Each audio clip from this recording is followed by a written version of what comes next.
সংসার তো নয় যেন এক একটা যুদ্ধের ময়দান। এই ময়দানে তোমাকে জিততে হলে অবশ্যই পরিবারের সবাইকে হাসি খুশি এবং সুস্থ রাখতে হবে এবং সবার মন জয় করতে হবে। তাহলেই তুমি এই সংসারে সুখী হয়ে জীবনযাপন করতে পারবে।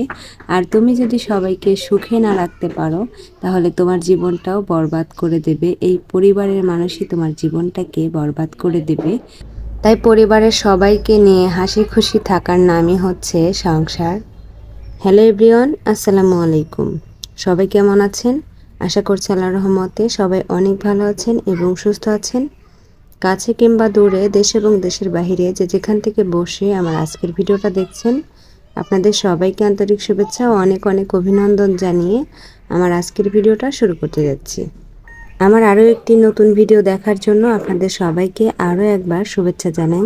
আজকে ঘুম থেকে উঠছি 6টার দিকে, আর 6টার সময় ঘুম থেকে উঠেই আমার সকালের কাজ হচ্ছে বিছানাটা গুছিয়ে তারপরে ঘরটাকে ঝাড়ু দেওয়া এবং তারপরে হচ্ছে উঠানটাকে ঝাড়ু দিয়ে থালা বাসনগুলো মেজে রুটি বানাতে যাওয়া। এটাই হচ্ছে আমার কাজ। সকালবেলা থেকে আমি এভাবেই কাজ করি।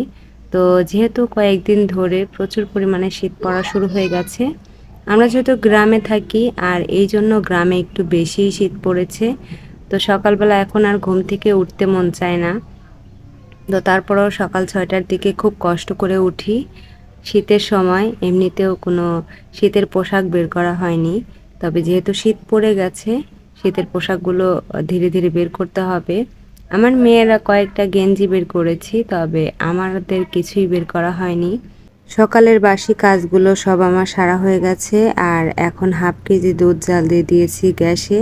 মেয়েকে 1 গ্লাস দুধ খাওয়াবো, তারপরে হচ্ছে আমি নাস্তা বানাতে যাব। এদিকে আপনাদের ভাইয়া কিন্তু হাঁটতে গেছে।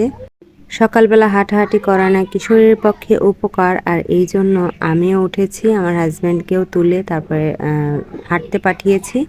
আর আমি সংসারে কাজকর্ম সব কিছু করছি। আপনাদের ভাইয়া হাঁটাহাঁটি করে বাড়িতে চলে এসেছে, আর আমার রুটি বানানো শেষ হয়ে গেছে। এই কয়েকটা রুটি পলিথিনে ভরে ফ্রোজিং করে রেখে দিব ফ্রিজে।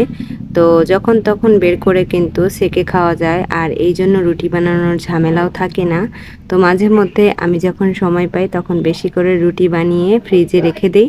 যখন ইচ্ছে তখন আপনাদের ভাইয়াকে কিন্তু ছেঁকে দেই। সবসময় রুটি বানাতে যাওয়া একটা ঝামেলা মনে হয়, আর এই জন্য কিছু রুটি যদি বানিয়ে রেখে দেওয়া যায় তাহলে কিন্তু আমার কাছে অনেক বেশি সহজ মনে হয়। তো সকালবেলা নাস্তা করে আপনাদের ভাইয়া দোকানে চলে গেছে, আর আমি হচ্ছে মেশিনে বসেছিলাম, সেলাই মেশিনের কিছু কাজ করেছি। ওগুলো আর ভিডিও করে দেখাইনি। দিনের সব কিছু যদি ভিডিও করে দেখাই তাহলে 12টা ঘন্টায় ভিডিও করে দেখাতে হবে। আর এই জন্য কিছু কিছু জিনিস আছে যেগুলো ভিডিও করে দেখাই না, আর কিছু কিছু জিনিস আছে সেগুলো ভিডিও করে আপনাদেরকে দেখাই। তো দর্জির কাজে বসেছিলাম, সেখান থেকে উঠে আবার রান্না করতে এসেছি। আজকে রান্না করছি হচ্ছে ইলিশ মাছের চচ্চড়ি।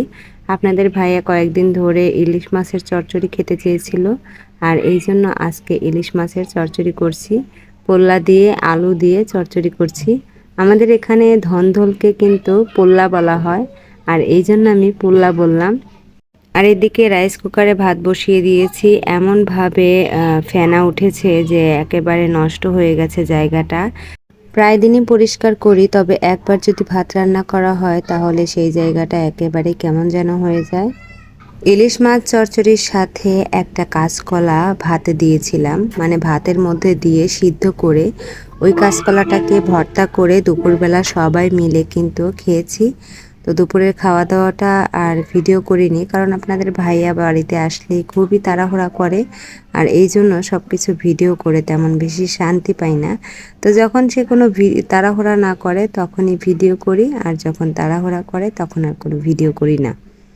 বিকেলের দিকে মেয়ে একটু রেস্ট নিচ্ছে। আমার মেয়ে তো বিকেলের দিকে তেমন রেস্ট নেয় না, শুধু ঘোরাঘুরি করে আর ঘোরাঘুরি করে। তো আজকে জোর করে একটু শুইয়েছি, তো দেখেন কীরকম করছে।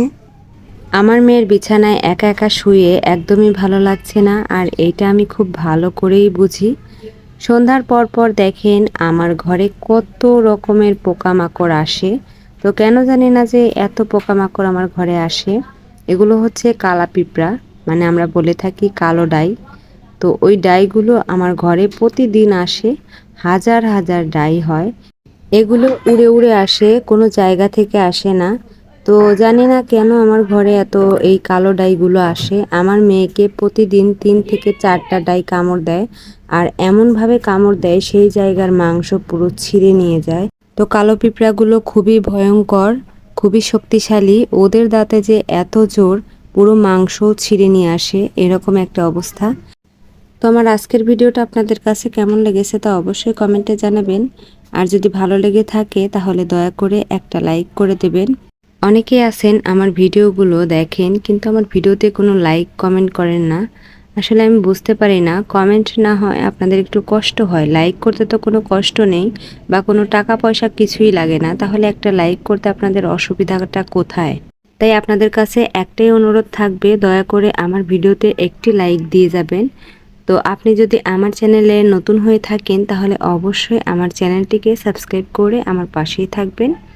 অলরেডি আমার কথা অনুযায়ী যদি কাজটা আপনারা করে থাকেন তাহলে আপনাদেরকে অসংখ্য অসংখ্য ধন্যবাদ।